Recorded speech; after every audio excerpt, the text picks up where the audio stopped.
Hi viewers, welcome to Bhaskar's area. DSC దరఖాస్తు ప్రక్రియలో గందరగోళ పరిస్థితులు అనేవి నెలకొని ఉన్నాయి. మరి అర్హతల విషయంలో అలాగే పర్సెంటేజ్ల విషయంలో చాలా మంది అభ్యర్థులకు మరి కావలసినటువంటి అర్హతలు ఉన్నప్పటికీ కొద్ది మందికి ఆప్షన్స్ అనేవి చూపించడం లేదు. మరికొద్ది మందికి అసలు అర్హతలు లేకపోయినా మరి ఆప్షన్స్ అనేవి చూపిస్తూ ఉన్నాయి. మొత్తానికి డిఎస్సిలో గందరగోళ పరిస్థితులు నెలకొని ఉన్నాయి అనే దానికి సంబంధించి మనం ఇక్కడ సమాచారాన్ని చూస్తూ ఉన్నాం. డిఎస్సిలో గందరగోళం. ఫిజికల్ సైన్స్ టీచర్ పోస్టుకు బిఎస్సి అభ్యర్థులకు అర్హత నో. సైన్స్ సబ్జెక్టే లేని బీసీఏ వారికి మాత్రం అర్హత. ఉద్యోగార్థుల్లో ఆందోళన. డిఎస్సిలో గందరగోళం. ఫిజికల్ సైన్స్ టీచర్ పోస్టుకు బిఎస్సి అభ్యర్థులకు అర్హతను, సైన్స్ సబ్జెక్టే లేని బీసీఏ వారికి అర్హత. ఉద్యోగార్థుల్లో ఆందోళన. డిఎస్సికి అర్హత విషయంలో పాఠశాల విద్యాశాఖ నిర్ణయాలపై అభ్యర్థులు ఆందోళన వ్యక్తం చేస్తున్నారు. ఇప్పటికే డిగ్రీ అర్హత మార్కుల విషయంలో అభ్యర్థుల నుంచి విమర్శలు వస్తున్నాయి. తాజాగా ఫిజికల్ సైన్స్ టీచర్ పోస్టుకు అర్హత విషయంలో పాఠశాల విద్యాశాఖ నిర్ణయం అసంబద్ధంగా ఉందనే వాదన వినిపిస్తోంది. ఫిజికల్ సైన్స్ స్కూల్ అసిస్టెంట్ పోస్టుకు ఇంటర్లో ఎంపీసీ చదివి బీఈడీలో సంబంధిత మెథడాలజీ చదివి ఉండాలనేది అర్హతగా నిర్ణయించారు. కానీ బిఎస్సి కంప్యూటర్స్ చదివిన వారికి కెమిస్ట్రీ ఉండదు కాబట్టి బిఎస్సి కంప్యూటర్స్ చదివిన వారికి అర్హత కల్పించలేదు.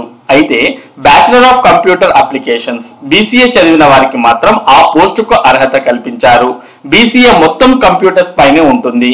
కెమిస్ట్రీ ఫిజిక్స్ రెండూ ఉండవు. కానీ బిఎస్సి కంప్యూటర్స్ లో ఫిజిక్స్ ఉంటుంది, కెమిస్ట్రీ లేదు కాబట్టి బిఎస్సి కంప్యూటర్స్ అభ్యర్థులు అనర్హులైతే బీసీఏ అభ్యర్థులు ఎలా అర్హులయ్యారో చెప్పాలని అభ్యర్థులు ప్రశ్నిస్తున్నారు. అయితే బీసీఏ చదివిన వారు ఇంటర్మీడియట్ లో ఖచ్చితంగా ఫిజిక్స్ కెమిస్ట్రీ చదివి ఉండాలని నిబంధన పెట్టారు. బిఎస్సి చదివే వారు కూడా ఇంటర్లో ఎంపీసీ చదివే వస్తారు. అలాంటప్పుడు ఈ ద్వంద్వ విధానం ఏంటని అభ్యర్థులు ప్రశ్నిస్తున్నారు. కాగా బీసీఏ అభ్యర్థులకు గణితం, ఫిజిక్స్, బయాలజీ, స్కూల్ అసిస్టెంట్ పోస్టులకు అర్హత కల్పించారు.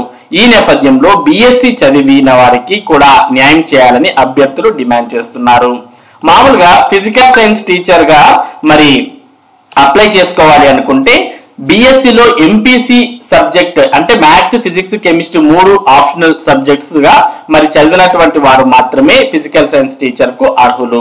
బిఎస్సి కంప్యూటర్స్ కానీ లేదా బీసీఏ వారు కానీ అర్హులు కాదు. ఎందుకంటే వారు డిగ్రీ సబ్జెక్ట్స్ లో ఫిజిక్స్, కెమిస్ట్రీ అనేవి చదివి ఉండరు. మరి కంప్యూటర్స్ బిఎస్సి కంప్యూటర్స్ అయితే ఫిజిక్స్ చదివి ఉంటారు కానీ కెమిస్ట్రీ చదివి ఉండరు కాబట్టి వారిని ఫిజికల్ సైన్స్ టీచర్ పోస్టుకు అర్హులు కాదు అని పేర్కొనడం జరిగింది గత డిఎస్సీలన్నింటిలో కూడా. కానీ ఈ డిఎస్సిలో మరి బిఎస్సి కంప్యూటర్స్ వారు ఫిజికల్ సైన్స్ టీచర్ పోస్ట్ కు అర్హులు కాదని పేర్కొంటూనే అసలు ఫిజిక్స్, కెమిస్ట్రీ చదవనేటువంటి బీసీఏ వారిని మరి అర్హులుగా దరఖాస్తు ప్రక్రియలో పేర్కొనడంతో డిఎస్సి అప్లికేషన్ ప్రాసెస్ లో గందరగోళం అనేది నెలకొని ఉంది. అలాగే చాలా రకాలైనటువంటి ఆన్లైన్ సమస్యలు ఉన్నాయి, వీటన్నిటిని పరిష్కరించండి అంటూ కూడా అభ్యర్థులు కోరుతూ ఉన్నారు. మెగా డిఎస్సికి ఆన్లైన్ దరఖాస్తులు ఎదురవుతున్న సాంకేతిక సమస్యలను పరిష్కరించాలని ఏపీటీఎఫ్ అమరావతి రాష్ట్ర అధ్యక్షుడు సివి ప్రసాద్ మంగళవారం ప్రభుత్వాన్ని కోరారు.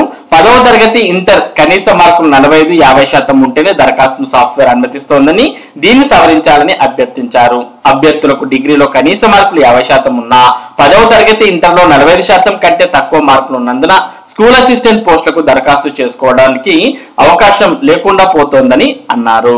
మరి ఇవన్నిటిని కూడా ప్రభుత్వం పరిశీలించి త్వరితగతిన వీటికి మరి ఈ సమస్యలన్నింటినీ కూడా త్వరితగతిన తీర్చాల్సిన అవసరం ఉంది. కాబట్టి మరి ఇది డిఎస్సి దరఖాస్తు ప్రక్రియలో గందరగోళం అనే దానికి సంబంధించినటువంటి సమాచారం. ఇటువంటి ముఖ్యమైన సమాచారం ముఖ్యంగా డిఎస్సికి సంబంధించిన అప్డేట్స్ ను భాస్కర్స్ ఏరియా మీకు అందిస్తూ ఉంటుంది. మరి ఈ అప్డేట్స్ మీరు మిస్ కాకుండా పొందడానికి మన భాస్కర్స్ ఏరియా యూట్యూబ్ ఛానల్ కు సబ్స్క్రైబ్ అవ్వండి. అలాగే ఈ వీడియోని లైక్ చేసి షేర్ చేయండి.